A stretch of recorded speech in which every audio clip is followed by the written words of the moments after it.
Hello friends, welcome to the Optima Prelims series. In this video, I'm going to share with you some of the tips and tricks which has helped me to crack the UPSC Prelims exam all 6 times with one of the highest marks ever scored in the history of the UPSC exam.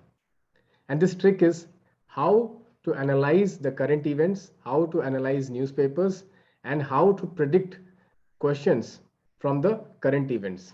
See, this year there was a question which I had framed in the LAQSHYA Optima Prelims test series in the test number 1047. I'll just show you the question.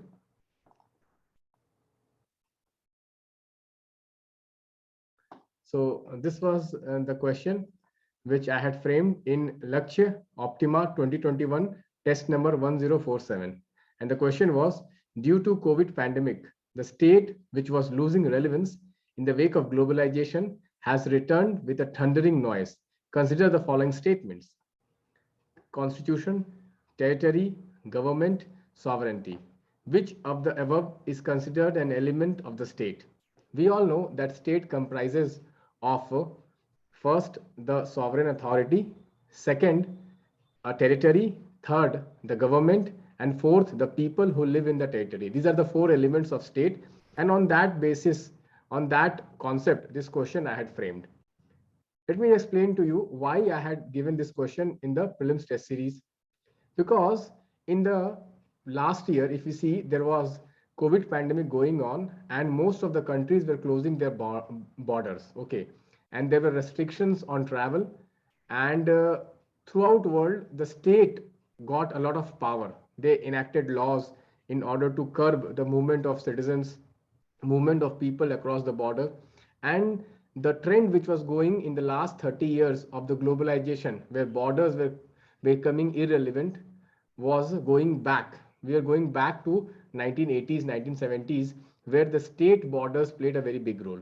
So in that context, I had read few articles which came in the Hindu, the Indian Express, the Economist, and I read foreign newspapers also. Even in the foreign newspapers like New York Times and other newspapers, this theme was being covered very like elaborately. I'll just show you one editorial in the Hindu. Long live the nation state. This came in the 24th March 2020.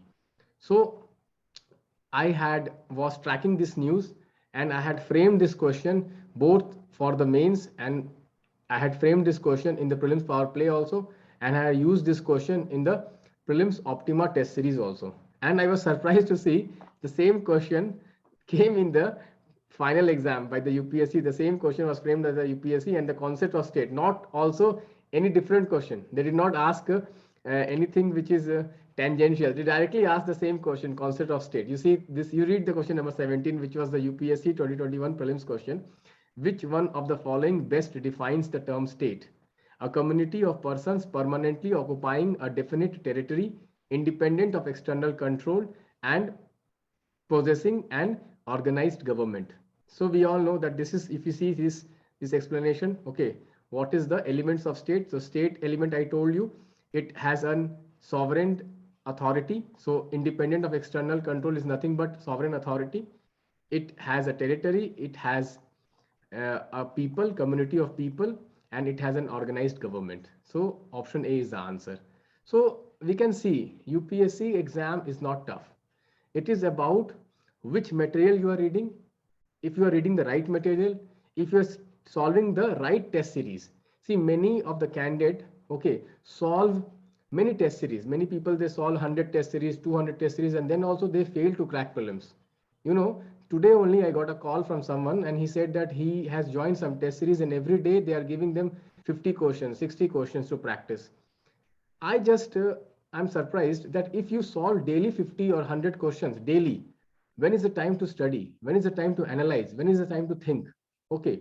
So you solve quality questions. If you solve quality questions, questions which are not framed mindlessly, but questions which are framed with lot of thought. Just you imagine what kind of thinking goes into framing this question in the test series. How could I frame the same question 2-3 months before the UPSC prelims exam, and the same question comes in the prelims exam?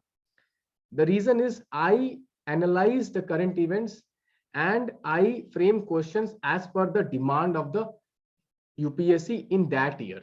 If you just blindly or mindlessly solve thousands of questions, 2,000, 5,000, 10,000 questions, and you expect to crack this prelims exam, you are not going to crack it. You have to solve questions. I'm not denying the fact that you have to practice questions, but you have to practice the right type of questions, the questions which are framed for that year. Okay, if you solve, there are many test series, I'm telling you, they are giving 50 questions daily. Just imagine 50 questions daily. They have to create some 7,000 questions, 8,000 questions in a matter of 6 months. So do you think they are going to frame some new questions? They are going to give the same stale questions of last year or last to last year. So those questions are not going to help you much. Okay, these kinds of practice can be done 6 months before, but now since exam is coming, you have to focus on those topics which are relevant for this year. So I will be giving these type of questions regularly in the prelims power play and in the Optima series, which is going to start this weekend. I hope you make use of those questions, and please keep watching. Please subscribe to the channel so that you get the notification on these tips and tricks wherever I get time. I'm making these videos for your benefit. Please share with your friends if you like these videos, and please comment in the comment box, how did you like this analysis and how did you like my way of thinking of framing questions? Let me know about it. Thank you, my friends.